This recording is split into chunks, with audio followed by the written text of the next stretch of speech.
기도하고 시작하겠습니다. 하나님 아버지 은혜를 감사합니다. 오늘 우리의 모임 속에 생명 살리는 전도운동 일어나게 해 주옵소서. 하나님이 가장 소중하게 보시고 하나님이 가장 가치 있게 보시는 구원하는 사역이 오늘 우리를 통해서 현장에 있는 영혼들에게 전달되게 해 주옵소서. 예수 그리스도의 이름으로 기도합니다. 아멘. 오늘 EBS 개인 양육 훈련 11번째인데요. 하나님이 쓰시는 사람은 어떤 사람이냐, 이거 얘기를 계속 하고 있습니다. 하나님이 쓰시는 일꾼 네 번째로서요, 상대를 아는 사람입니다. 지난주에는 성경을 제대로 알아야 된다, 그 얘기했고요. 오늘은 전도 대상자를 알고 있어야 된다. 그래서 전도 대상자의 상태를 알고 거기에 맞게 메시지를 전달할 수 있어야 된다 라는 이야기를 하게 됩니다. 그래서 12종류의 사람들을 대상으로 해가지고 메시지를 전달하게 되거든요. 12종류의 전도 대상자 있다. 그 12종류만 되겠습니까? 더 많이 있죠. 이 사람들을 두고 우리가 어떻게 메시지를 전달하고 어떻게 복음을 정리를 할 것이냐, 여기에 대해서 오늘 정리를 하는 겁니다. 이 부분을 두고 왜 알아두어야 되느냐라는 것인데요. 알아둬야 할 필요성입니다. 상대에 따라서 가장 맞게, 그러나 우리에게 주어진 짧은 시간에 영접 초청을 할 수 있도록, 예수님이 영접할 수 있도록 답을 줘야 되거든요. 새신자는 우리가 다락방 사역을 할 때 많은 질문들이 생깁니다.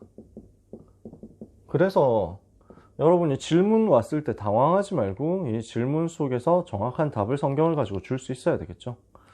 전도는 상대의 영적 상태를 아는 것이 중요합니다. 거기에 맞게 답을 주는 거거든요. 그리고 우리가 사역하다 보면은 급히 말씀을 인도해야 할 경우가 생깁니다. 이런 때가 올 수도 있거든요. 여러분이 이걸 당황하지 않았으면 좋겠어요.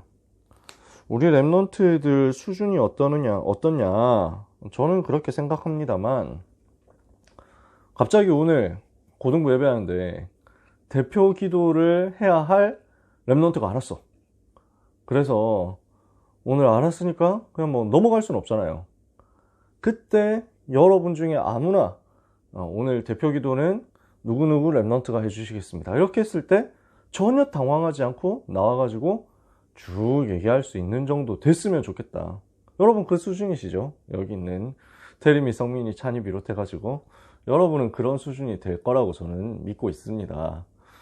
근데 사실 이게 다락방에서는 기본 중에 기본인데 되게 기도하는 걸 좀 부담스러워하고 두려워하고 이런 경우들이 종종 있더라고요.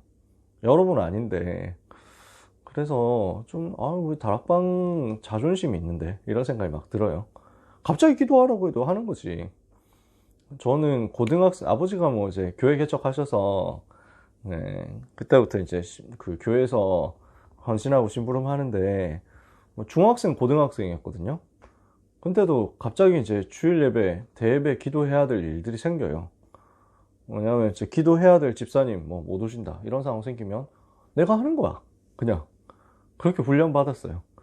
처음에는 다락방 안 할 때, 이제 내가 다락방 안 할 때니까, 개척 시작했을 때가 처음에는 되도 않는 소리를 했는데, 이제 훈련 받고 하다 보니까 메시지 흐름이 있잖아요. 그 메시지 흐름 가지고 편안하게 이제 늘 하던 대로 기도하면 되니까 뭐 아무것도 어려울 게 없었죠.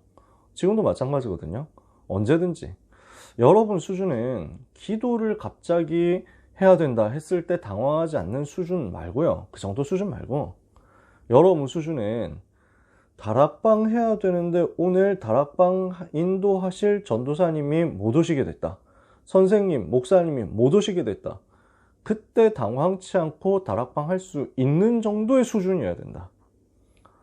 제가 바라는 욕심으로는요, 그것도 넘어서서요, 아예 여러분이 현장 갔을 때 예배 시간이 때 기존 교회 캠프 하다가 기존 교회 예배 참석하는데 그 예배 시간에 목사님이 메시지를 할 수 없게 됐어.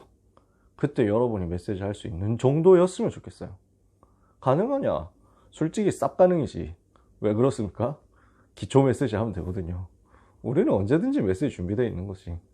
언제든지 나와서 메시지 하라고 하면은 우리는 마태복음 16장 13절 20절 본문 펴놓고 왜 이렇게 됐느냐? 가이사랴 빌립보 노예 포로 쏟고 이게 문제 아니야 하면서 막 메시지 할 주는 그리스도시요 살아계신 하나님의 아들이십니다. 이거 할 수 있어야 돼요. 만나는 사람이나 다락방에 오는 사람은 그러면 어떤 사람들이 있습니까? 다락방에 초청 대상자 어떤 사람들이 오게 되느냐? 12종류 사람이 있는데 12종류뿐만이 아니에요. 더 많아요. 그래서 이걸 두고 우리가 몇 군데 살펴보는 겁니다. 대표적인 몇 사람만 살펴보는 겁니다. 그래서 이것을 두고 구체적인 전도법인데 진단과 해답 제대로 가져야 되겠죠. 어떻게 진단하고 어떻게 해답을 줄 것이냐 이겁니다. 자, 뭐 시간 없으니까 길게 얘기는 못합니다. 유 목사님이 한 사람 한 사람 만나보니까 이렇더라는 거예요. 다락방 하다 보니까, 전도하다 보니까 무신론자 만나요. 그럼 이 사람들에게 뭐 얘기해 줘야 될까요? 신이 없다 이러는데 무슨 얘기해 줘야 될까요? 문제는 있지 않냐? 신이 없다고? 근데 너는 왜 문제는 신이 없다? 그래 뭐 있든지 없든지 그건 네가 생각할, 우리가 지금 여기서 생각할 부분이 아니고 문제가 있지 않냐? 지금 실제로 문제가 있지 않냐? 그거 전달해 줘야죠. 인간의 문제, 결국 죽어서 심판을 받는다. 결국 죽음이라는 게 온다. 그 죽음 이후에 어떻게 되는지 성경은 분명히 밝혔다. 그 실제 문제, 인생이 살면서 불신자 상태 가운데서 실제 멸망하는 그거 얘기해 줘야 됩니다. 그 문제가 어디에서 왔느냐? 하나님 만나야 되는데 하나님 떠나서 완전 죄에 빠진 거죠. 그 죄의 결과가 뭡니까? 인간이 하나님을 떠나서 죄를 짓고 나니까 그 죄의 삭시 사망인 거예요. 로마서 6장 23절에. 그래서 마귀의 종노릇 한다니까요. 그래서 이 문제 해결하려고 하나님이 그리스도를 보내신 것이다. 그분을 영접하면 하나님의 자녀가 되는 것이다. 하나님의 자녀 되자는 것이다. 하나님 분명히 살아계시는데 하나님 모르고 하나님 못 만나가지고 실제 문제에 빠지니까 거기에서 나오라는 것이다. 이거 답을 주는 거예요. 확신 없는 사람도 있습니다. 교회는 다니는데 또는 다녀봤는데 확신이 전혀 없다. 이 사람에게 뭘 알려줘야 됩니까? 멸망 상태가 무엇인지를 알려줘야 됩니다. 과거, 현재, 미래 문제 속에서 완전 멸망당하는 거죠. 죄, 사단, 지옥이라는 문제 속에서 과거, 현재, 미래 완전 사로잡혀 사는 거죠. 거기에서 빠져나오는 것이 구원입니다.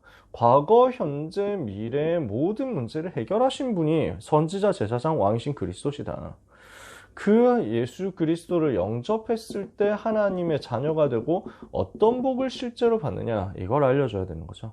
하나님의 자녀된 감격, 하나님의 자녀가 된 기쁨을 실제 누릴 수 있도록 우리는 간증해 줘야 되겠습니다. 세 번째, 낙심한 사람이 있습니다. 나 옛날에 교회 다녔는데 지금 교회에서 상처받아가지고 그 다음에 전혀 믿음 안 생겨가지고 지금 잃어버렸다 이렇게 얘기합니다. 하나님은 반드시 살아계십니다. 하나님이 존재하신다.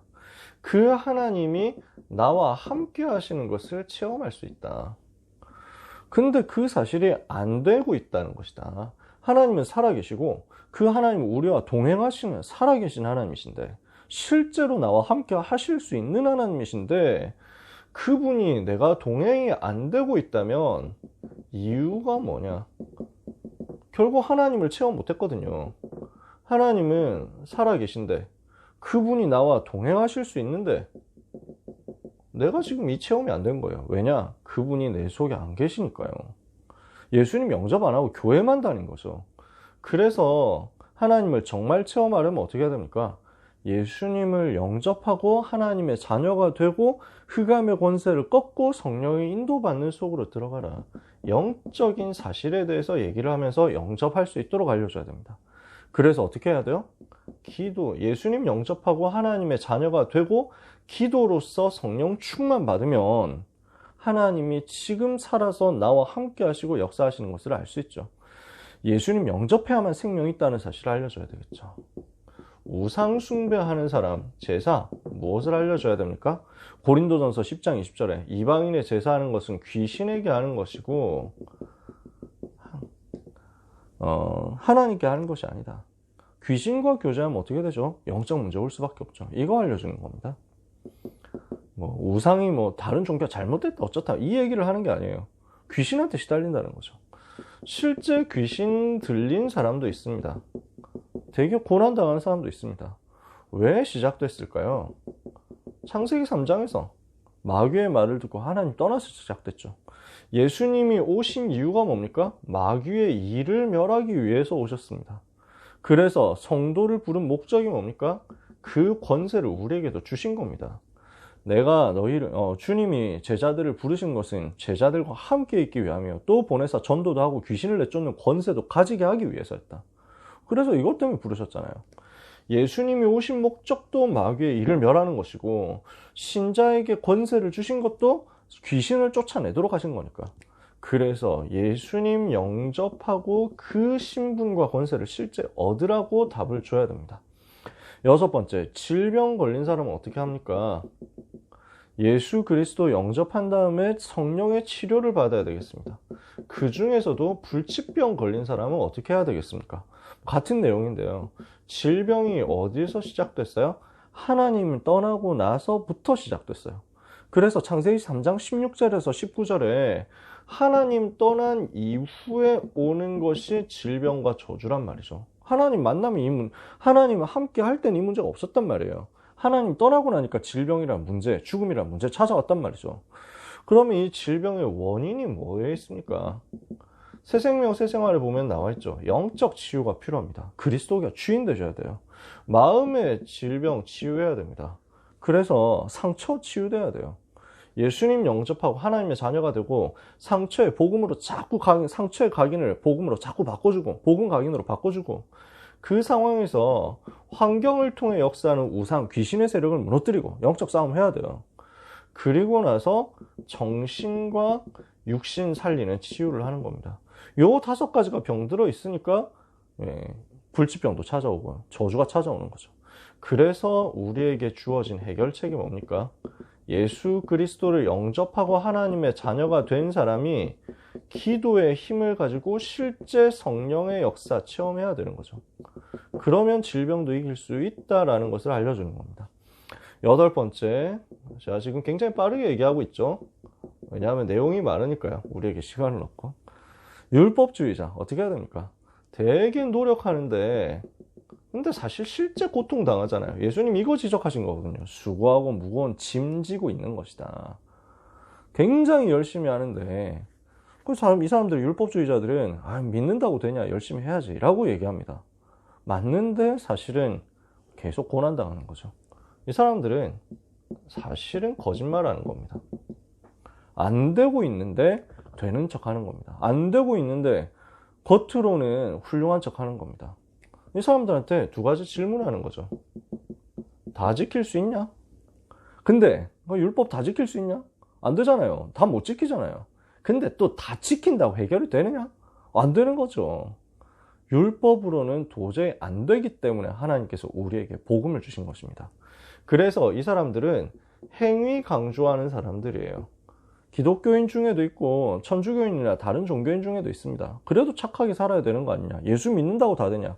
여러분이 현장 가면 실제로 이런 질문하는 사람 많이 있을 거거든요. 복음 전하면요. 야, 기독교는 사람 죽여도 믿기만 하면 구원받는다는데 이건 너무한 거 아니냐? 이런 질문 진짜 제일 많이 들을 거예요. 답을 줘야 돼요. 바르게 산다? 좋은 말이지. 그러나 바르게 살 수 있냐? 바르게 산다고 귀신이 도망가느냐? 영적 문제 해결되겠냐? 안 되는 거예요. 거짓말하고 있는 거예요. 자기도 안 되면서. 그래서 그 거짓말 하면서 고난당하는 거기서 빠져나오라는 거지. 수고하고 무거운 짐진 데서 빠져나오라는 거지. 불교를 비롯한 타 종교인들이 있습니다.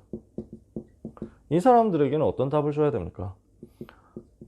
이 사람들이 착하게 살자 얘기하는 거니까, 바르게 살자 얘기하는 거니까 틀린 얘기 없거든요. 근데 원죄 문제를 몰라요. 우리는 종교가 잘못됐다, 나쁘다 이 얘기를 하는 게 아니라 인간이 겪고 있는 실제 문제에서 빠져나오도록 도와주자는 겁니다. 근데 모든 사람은 하나님을 떠나서 죄에 빠져서 마귀 자녀가 돼 있다니까요. 모든 사람들은 다 이 원죄 가운데 있는 죄인이라는 거예요. 나쁜 일을 해가지고 이렇게 잘못된 일을 많이 해가지고 죄인이 아니라 그런 사람도 있지만 많지만 다지만 사실은 진짜 문제는 태어날 때부터 마귀 자녀라는 거예요. 모든 종교인은 죄의 결과를 가지고 고민을 하는데 드러난 것만 가지고 고민하고 죄의 결과로 온 저주를 두고 어떻게 하면 해결할까, 어떻게 하면 복 받을까 이거 고민하는데 그 죄의 원인 해결을 못 하잖아요. 그래서 하나님이시면서 인간의 모습으로 오신 예수님이 하나님이신 예수님만이 죄 없이 우리를 위해서 대속하실 수 있다는 거죠. 원인을 해결해야 되거든요. 이 죄의 원인부터 해결해야 되는데 죄 없으신 분이 오셔야 되는 거예요. 그래서 동정녀 마리아에게서 태어나셨다. 이 말은 원죄하고 상관없이 오셨다 그 말입니다. 왜냐? 그래야 죄를 대속해서 죄를 대신해서 죽으실 수 있기 때문에 이 말을 우리는 전달하는 거죠. 10번째, 잡신 모신 사람, 무당들이 있습니다. 이 사람도 어떻게 해야 됩니까? 결국 재앙 만나거든요. 열심히 그렇게 살아가는데 재앙 만나고 3, 4대까지 문제 오고 그리고 솔직하게 물어보면 다 괴롭습니다. 항상 괴롭습니다. 그리고 고난 쌓입니다. 왜냐? 귀신 초청하니까요. 나중에 7배로 귀신 더 들어오는데요. 얼마나 불쌍합니까? 여기서 나와야 된다는 거죠.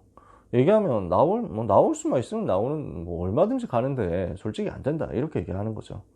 빠져나오는 길이 있다는 사실을 우리는 증인으로서 전달하는 거죠. 11번째, 천주교 있습니다. 이 사람들에게 전달해 줘야 되는 거. 천주교는 어떻습니까? 천주교 교리대로 믿으면 구원 못 받는다. 근데 천주교 교리 공부할 때 졸아가지고 깜빡 잘못해서 교리를 다 잘 모르고 예수 믿는다는 부분까지만 들어가지고 그대로 하면은 구원받는다. 이게 리 목사의 메시지인데 현장 가보면 실제 그렇습니다. 천주교인들이 자기들 안 한다고 하거든요. 근데 실제로 보면 우상숭배 다 해요. 여러분 성당 가가지고 보시면 마리아상 만든 그 마리아상 있어요. 그 앞에 가가지고 다 이러고 있습니다. 그 밑에는 다 촛불 켜놨습니다. 불교에서 하는 거하고 똑같아요. 가만히 보면은 그 마리아상 모습이 절간에 있는 관음보살상하고 되게 비슷해요. 왜? 흐름이 같거든요. 본인들은 아니라고 해요. 그냥 존경한다고 하죠. 근데 그 앞에서 다 기도한다니까. 그게 더 문제야. 자기들은 우상숭배 아니라고 하면서 우상숭배 하거든요. 그걸 귀신이 더 좋아하는 거야. 더 기뻐하는 거야. 완전 갖고 노는 거지. 성경을 막 변경하고 이럽니다. 그러니까 성경 속에 있는 내용을 잘 안 믿는 거죠. 성경보다 이 사람들 교리가 더 교황의 결정이 더 중요하기 때문에, 교회 결정이 더 중요하기 때문에. 그래서 성경에 몇 개 더 추가하고 이랬잖아요. 외경 이런 거 더 집어넣어가지고. 천주교 성경은 70몇 권이거든요. 우린 66권이잖아요. 원래 66권인데 거기 더 끼워 넣은 거지. 교황이 그렇게 결정하니까. 그러면서 원죄를 부인해요. 이 사람들 주장하는 게 마리아 무오설인데 마리아 무염시태라고 해요. 마리아는 원죄에 오염되지 않고 예수님을 잉태했다. 이렇게 얘기를 합니다. 마리아 좋아하는 거는 이해가 되는데 마리아도 믿음의 사람이잖아요. 근데 마리아가 끝까지 처녀로 살았다, 이게 말이 안 되는 얘기잖아요. 마리아가 원죄 없냐? 그럴 수가 없잖아요. 마리아가 승천했다 이렇게 얘기합니다. 마리아 승천 대축일 이런 거 다 있습니다. 그러면 이게 말이 안 되는 거죠. 그 무덤도 다 있는데. 그러니까 여기에서 오해되어 있는 부분들을 딱 빨리 잡아주고 오직 예수만 믿도록 답을 주면 됩니다. 마지막 12번째, 이단들인데요. 예수 그리스도를 부인합니다. 예수님이 그리스도라는 사실을 안 믿고 성삼위 하나님을 안 믿습니다. 결국 사탄의 백성 그대로 살아가게 되어 있습니다. 이 사람들의 가장 큰 특징이 뭘 해야 된다라고 주장합니다. 신천지든 안상홍 증인이든 통일교든 여호와의 증인이든 전부 무엇을 해야 되고 무엇을 지켜야 되고 교주의 어떤 말을 들어야 되고 이런 식으로 강조합니다. 오직 예수 그리스도 믿음으로 구원받는 거죠. 이렇게 답을 주는 건데요. 자, 12종류의 사람들을 두고 얘기를 했습니다만 더 많은 사람도 있습니다. 그래서 여러분들에게 이 부분을 두고 정리를 하고 싶습니다. 어떻게 해야 되냐? 이걸 외워야 되냐? 그럴 필요는 없어요. 자꾸 현장에서 부딪히다 보면 여러분들에게 답이 날 겁니다. 현장에서 전도 대상자 만나서 복음 전해보면 답이 나요. 전해보다 보면 아, 이 사람이 이런 특성이 있구나. 이 종류의 사람들에게 이렇게 답을 해야 되겠구나. 그렇게 하면서 여러분들에게 쌓입니다. 자꾸 경험치가 쌓이고 노하우가 쌓여요. 유 목사님도 이거 현장에서 전도하다 보니까 이렇게 정리가 된 거죠. 외우려고 애쓸 필요 없고 현장 자꾸 가다 보면은 답이 납니다. 그러면은 그때그때 성령 인도 받을 수 있도록 하나님이 지혜를 주시고 여러분에게 재치와 센스를 주실 거예요. 결국 복음이 확실해야 되고 영적 사실이 확실해야 답을 줄 수 있습니다. 전부 육신 얘기만 하거든요. 그래서 영적 사실을 정확하게 여러분들이 알고 거기에 대해서 증인으로 서면 됩니다. 복음이 확실해야 되고 영적인 사실이 확실해야 되고 이 사실에 대해서 증인으로 서라. 그건 현장에서 쌓입니다. 자꾸 전도 대상자 만나가지고 복음 전해보면 그게 쌓이는 거예요. 저는 제일 하고 싶은 거지만 우리 교회에서 현실적으로 지금 우리 고등부에서 현실적으로 하기 어려워서 아쉬운 게 뭐냐면 여러분 데리고 매주 현장 전도 가는 거예요. 저는 대학생 때 10년 동안 경찰병원 전도 갔거든요. 그러니까 10년 동안 이런 사람도 만나고 저런 사람도 만나고 해보면서 답이 나더라고요. 아, 이런 종류의 사람도 있구나. 저런 종류의 사람도 있구나. 완강하게 부인하는 사람에게 어떻게 얘기해야 되냐. 기독교 혐오하는 사람에게 무슨 말 해야 되냐. 사탄 숭배자도 있었어요. 어떻게 얘기해야 되냐. 제사 많이 지낸 사람 어떻게 해야 되냐. 10년 동안 현장에서 부딪히다 보니까 답이 나는 거예요. 10년 동안 부딪히면서 다른 데서 전도하죠. 일단 근데 거기서 계속 전도하는 거예요. 그러니까 거기서만도 영접에 대해서 계속 체험이 되잖아요. 뭐 수십 명 영접해 봤겠죠. 10년 동안 했으니까 제가 숫자 세 본 적은 없습니다. 뭐 100명은 넘었을 수도 있습니다. 그렇죠? 뭐 일주일에 한 번 가는데 그러면 1년에 50번 넘게 가잖아요. 그러니까 10년 동안 했으니까 500번 현장 간 거잖아요. 500번 현장 가가지고 영접 확률 뭐 20%만 돼도 100명을 했을 거 아닙니까? 잘 몰라요. 저 숫자 세본 적은 없어요. 하다 보니까 제 현장에서 한 거 말고 그것만 가지고도 따로 이렇게 답이 정리가 되는데 우리 랩넌트 여러분들이 이거 체험할 수 있는 기회가 어떻게든지 있었으면 좋겠어요. 같이 기도하면서 응답 받았으면 좋겠고요. 우리 귀한 랩넌트 전도자 여러분, 전도 대상자의 상태를 알고 이들에게 답을 줄 수 있도록 메시지 준비되는 응답을 성령 인도 받는 가운데 받게 되시기를 예수님의 이름으로 축복합니다. 기도하겠습니다. 하나님 감사합니다. 전도 대상자에게 어떻게 복음 전할 것인지를 두고 오늘 기도하고 같이 포럼하게 하시고 말씀을 확인하게 하시니 감사합니다. 어떤 현장에서 어떤 시간표에 어떤 대상자를 만나든지 내게 있는 복음의 비밀, 내게 임한 예수 그리스도를 정확하게 전달할 수 있는 전도 제자들에게 은혜를 내려 주시옵소서. 예수 그리스도 이름으로 기도합니다. 아멘.